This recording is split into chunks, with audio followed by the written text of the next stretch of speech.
Philip's first meeting. "Welcome, sir. This sells my court. Here have I few attendants, and subjects none abroad. Pray you, look in. My dukedom, since you have given me again, I will requite you with as good a thing. At least bring forth a wonder to content ye as much as me, my dukedom." Here Prospero discovers Ferdinand and Miranda playing at chess. Sweet lord, you play me false. No, my dearest love, I would not for the world. Yes, for a score of kingdoms you should wrangle, and I would call it fair play. If this prove a vision of the island, one dear son shall I twice lose. A most high miracle. Though the seas threaten, they are merciful. I have cursed them without cause. Kneels. Now all the blessings of a glad father compass thee about. Arise and say how thou camest here. Oh, wonder! How many goodly creatures are there here! How beauteous mankind is! Oh, brave new world that has such people in it! 'Tis new to thee.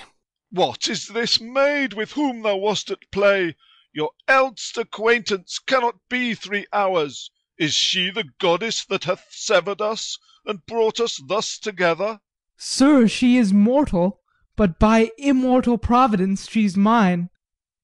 I chose her when I could not ask my father for his advice, nor thought I had one.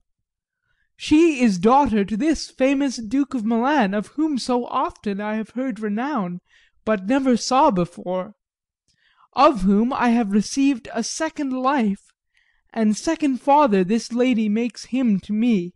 I am hers, but oh, how oddly will it sound that I must ask my child forgiveness. There, sir, stop. Let us not burthen our remembrances with a heaviness that's gone. I have inly wept, or should have spoken ere this. Look down, you gods, and on this couple drop a blessed crown, for it is you that have chalked forth the way which brought us hither. I say amen, Gonzalo. Was Milan thrust from Milan that his issue should become kings of Naples? Oh, rejoice beyond a common joy, and set it down with gold on lasting pillars. In one voyage did Claribel her husband find at Tunis, and Ferdinand her brother found a wife where he himself was lost, Prospero his dukedom in a poor isle, and all of us ourselves when no man was his own. To Ferdinand and Miranda. Give me your hands. Let grief and sorrow still embrace his heart that doth not wish you joy. Be it so. Amen. Re-enter Ariel, with the master and the boatswain amazedly following. Oh, look, sir, here is more of us. I prophesied, if a gallows were on land, this fellow could not drown. Now blasphemy, that swearest grace o'er board, not an oath on shore. Hast thou no mouth by land? What is the news? The best news is, that we have safely found our king and company, the next our ship, which, but 3 glasses since, we gave out split, is tight and yar and bravely rigged, as when we first put out to sea. Aside to Prospero. Sir, all this service have I done since I went. Aside to Ariel. My tricksy spirit. These are not natural events. They strengthen from strange to stranger. Say, how came you hither? If I did think, sir, I were well awake, I'd'll strive to tell you.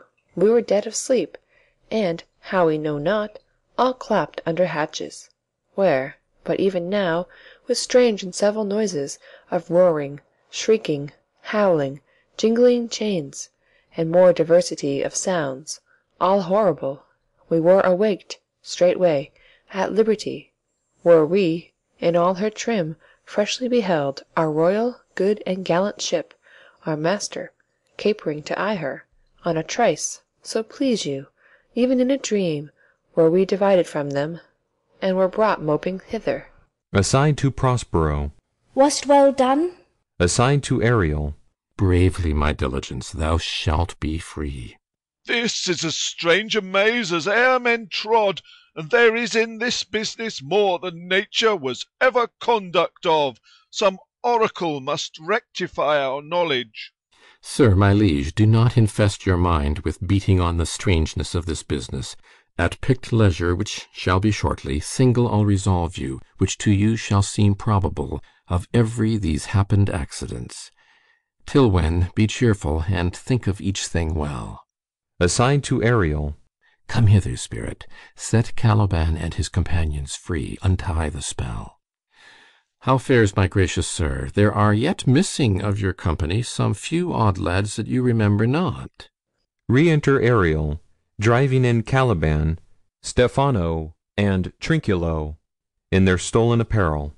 Every man shift for all the rest, and let no man take care for himself, for all is but fortune.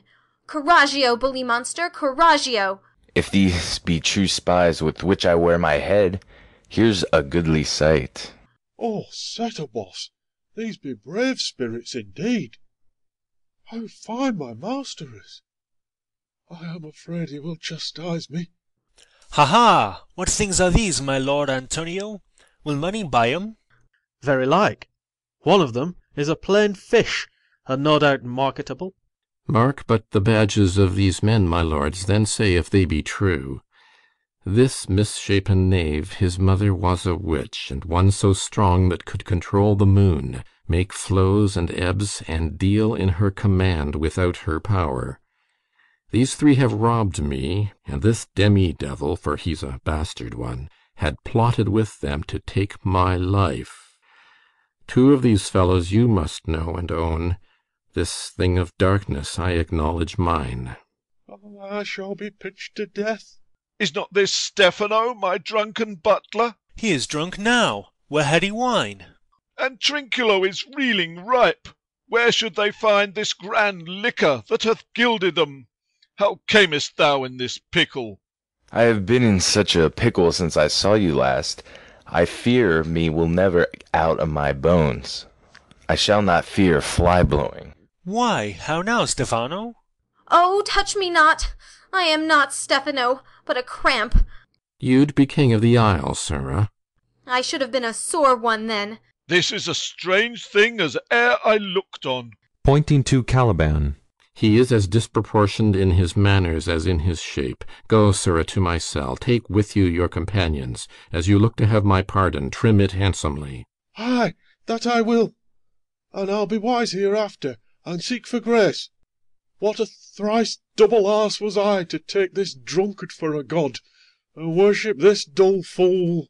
Go to, away. Hence, and bestow your luggage where you found it. Or stole it, rather. Exeunt Caliban, Stephano, and Trinculo. Sir, I invite your highness and your train to my poor cell, where you shall take your rest for this one night, which part of it I'll waste with such discourse as I not doubt shall make it go quick away, the story of my life, and the particular accidents gone by since I came to this isle.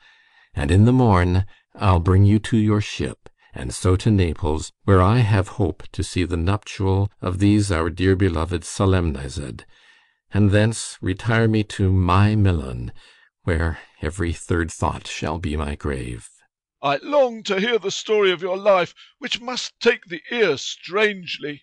I'll deliver all, and promise you calm seas, auspicious gales, and sail so expeditious that shall catch your royal fleet far off.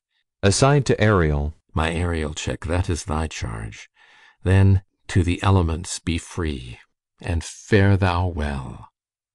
Please you, draw near. End of Act 5. Epilogue. Spoken by Prospero. Now my charms are all o'erthrown, and what strength I have's mine own, which is most faint. Now 'tis true I must be here confined by you, or sent to Naples. Let me not, since I have my dukedom got, and pardoned the deceiver, dwell on this bare island by your spell, but release me from my bands with the help of your good hands. Gentle breath of yours my sails must fill, or else my project fails, which was to please.